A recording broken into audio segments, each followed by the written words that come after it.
আমার নাম আনন্দ। আমি কলকাতা ইউনিভার্সিটিতে দ্বিতীয় বর্ষের ছাত্র। আমার বাড়ি ষোলনালা নামক ছোট্ট একটি গ্রামে। কলকাতা শহর থেকে প্রায় ৩৯২ কিলোমিটার দূরে। ট্রেনে করে কলকাতা থেকে বিলাসপুর স্টেশনে নেমে রিকশায় করে ২০ মিনিটের পথ। ষোলনালা গ্রামটি পেতে গুলাবালি নামক একটি ঘন জঙ্গল পার হতে হয়, আর এই জঙ্গল দিয়ে কোনো প্রকার যানবাহন চলাচল করতে পারে না। পায়ে হেঁটেই এই জঙ্গলটি আমাদের পার করতে হয়। সালটি ছিল ১৯৯৭। আমি সেদিন আমার রুমে বসে পড়ছিলাম। ঠিক তখনই আমার রুমের দরজায় এসে কেউ একজন ডাকাডাকি করছে।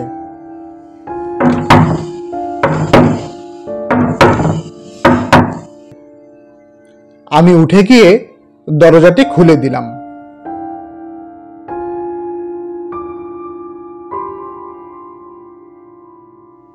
আপনি কি আনন্দ বাবু? জি, আমি আনন্দ। আপনার চিঠি এসেছে, এখানে একটি সাইন করুন।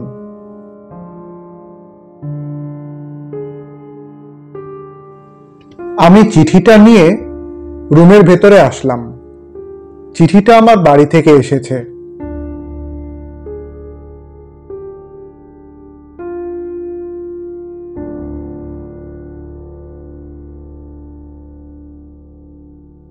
চিঠিটা খোলার সময় মনের ভেতর একরকম ভয় কাজ করলো। না জানি কোনো খারাপ সংবাদ। আমি ভয়ে ভয়ে চিঠিটা খুললাম। প্রিয় আনন্দ, আশা করছি ভালো আছো। আজ ৪ দিন যাবৎ বাবা ভীষণ অসুস্থ, শুধু তোমার কথাই বলছে।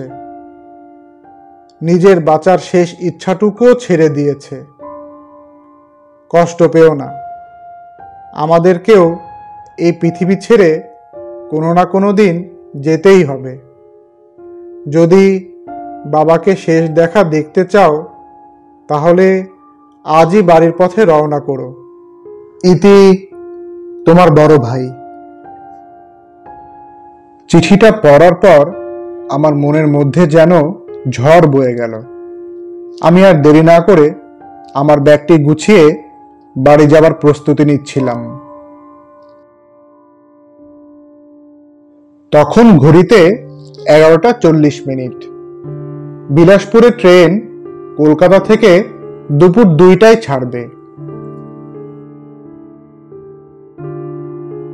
প্রায় ১২টা ৩০ মিনিটে আমি স্টেশনের উদ্দেশ্যে রওনা হলাম। পুরোটা রাস্তা জুড়ে শুধু বাবার কথাই মনে হচ্ছিল। কত না কষ্ট করে আমাকে বড় করেছে।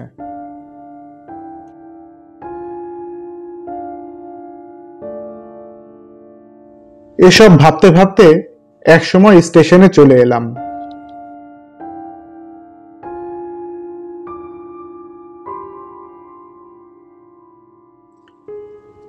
টিকিটটা কেটে নিয়ে স্টেশনে এসে শুনলাম ট্রেন ২০ মিনিট লেটে আসছে। আমার এখন মনে হচ্ছে কেন আমি বাড়ি থেকে এতটা দূরে এসে পড়ালেখা করছি। মন চাইছিল উড়ে বাবার কাছে এক্ষুনি চলে যাই, কিন্তু তা তো সম্ভব নয়।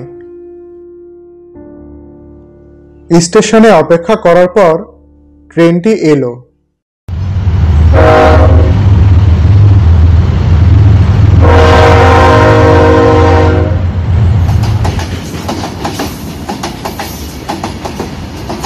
এদিকে বাবার চিন্তা মাথায় ঘুরপাক খাচ্ছে। তার মধ্যে আমাদের সেই গুলাবালির জঙ্গলটি সম্পর্কে চিন্তা করছি। শুনেছি সন্ধ্যার পর জঙ্গলটি পার করা খুবই কষ্টকর। এদিকে ডাকাতের আনাগোনা, তার মধ্যে আবার ভূতের ভয়। বাবার মুখে শুনতাম মাঝে মধ্যেই নাকি জঙ্গলের মধ্যে লাশ পাওয়া যেত। বাড়ি পৌঁছাতে পৌঁছাতে আমার সন্ধ্যা পেরিয়ে যাবে। এসব ভাবতে ভাবতে ট্রেনের মধ্যেই ঘুমিয়ে পড়লাম। প্রায় রাত 8টা নাগাদ আমি বিলাসপুর স্টেশনে এসে পৌঁছালাম। স্টেশনে এসে দেখলাম স্টেশনের বাহিরে মাত্র একটি রিক্সা দাঁড়িয়ে আছে। আমার জানা মতে সন্ধ্যের পর এখানে একটি রিক্সাও পাওয়া যায় না। আমার ভাগ্যটি আজ ভালো ছিল। আমি ভাড়া মিটিয়ে রিক্সায় চললাম।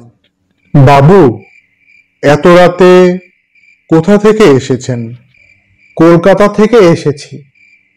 বাবু, এত রাতে জঙ্গলের পথ দিয়ে না যাওয়াটাই ভালো।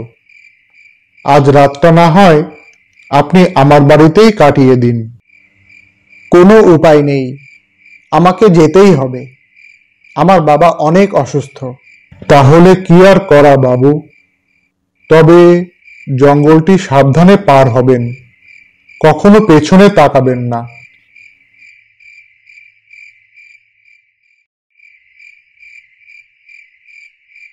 রিকশাওয়ালার সঙ্গে গল্প করতে করতে একসময় দেখলাম গোলাবাড়ির জঙ্গলটি দেখা যাচ্ছে। রিকশাওয়ালার ভাড়া মিটিয়ে জঙ্গলটির দিকে আগালাম। এই সেরেছে, আমি আমার টর্চ লাইটটি সঙ্গে নিতে ভুলে গিয়েছি। এখন আমি জঙ্গলটি কিভাবে পার করব? কিছুই তো দেখতে পাচ্ছি না। গাছপালায় ভরা জঙ্গলটি, চারিদিকে গভীর অন্ধকার। না, আমাকে যেতেই হবে। দেখি অন্ধকারের মধ্যে কতদূর যেতে পারি।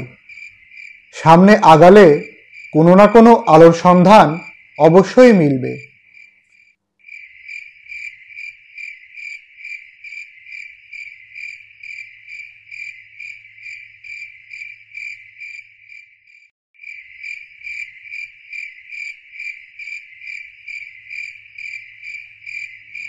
বেশি কিছুক্ষণ হাঁটার পর আমি একদমই জঙ্গলের ভেতরে চলে এসেছি। আগে যাচ্ছি না পেছনে যাচ্ছি কিছুই বুঝতে পারছি না।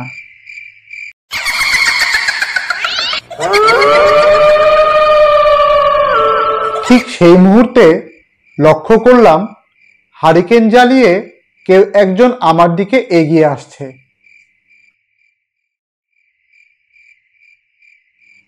আনন্দবাবু, তুমি আমার সঙ্গে এসো, আমি তোমাকে এই জঙ্গলটি পার করে দিচ্ছি। আমি ভালো করে তাকিয়ে দেখি এ তো আমাদের গ্রামের গোপাল কাকু। গোপাল কাকুকে দেখে আমি অনেক খুশি হলাম। গোপাল কাকু, তুমি আমাকে বাঁচালে, নয়তো আমি এই অন্ধকার জঙ্গলে নির্ঘাত মারা পড়তাম। আমি এখন এই জঙ্গলেই থাকি। আচ্ছা গোপাল কাকু, শুনেছি এই জঙ্গলে নাকি ভূত পেতনির বসতি। তুমি কি এ বিষয়ে কিছু জানো? হ্যাঁ, এই জঙ্গলটি অনেক ভয়ানক। কেউ রাতে এই জঙ্গলটি পার করে বাড়ি ফিরতে পারে না। কিন্তু তুমি ভয় পেও না, আমি তোমার সঙ্গে আছি। এই জঙ্গলটির রহস্য কত বছর পুরনো? আজ থেকে 40 বছর আগে এই গ্রামের একটি প্রথা ছিল, যারা বড় ধরনের অন্যায় করবে তাকে এই জঙ্গলের কোনো একটি গাছের সঙ্গে ফাঁসিতে ঝোলানো হবে। তখন এই গ্রামে অমল দেব নামে একজন লোক বাস করত। সে এই গ্রামের একজন বিধবা আর তার মেয়েকে শারীরিকভাবে নির্যাতন করে তাদের গলা কেটে নদীতে ভাসিয়ে দিয়েছিল। এর শাস্তি স্বরূপ গ্রামের লোকেরা মিলে এই গ্রামের একটি গাছে তাকে ফাঁসিতে ঝোলানো হয় এবং তার লাশটি এই জঙ্গলে পুঁতে রাখা হয়। এরপর থেকে অমল দেবের আত্মা এই জঙ্গলেই ঘোরাফেরা করে। গভীর রাতে যাকেই সে একা পায় তার জীবনই সে কেড়ে নেয়। কথা বলতে বলতে এক সময় আমরা জঙ্গলটি পার করে ফেললাম। গোপাল কাকু, তুমি আজ না থাকলে হয়তো আমি আর বাড়ি ফিরতে পারতাম না। আনন্দবাবু, আমাকে এখন যেতে হবে।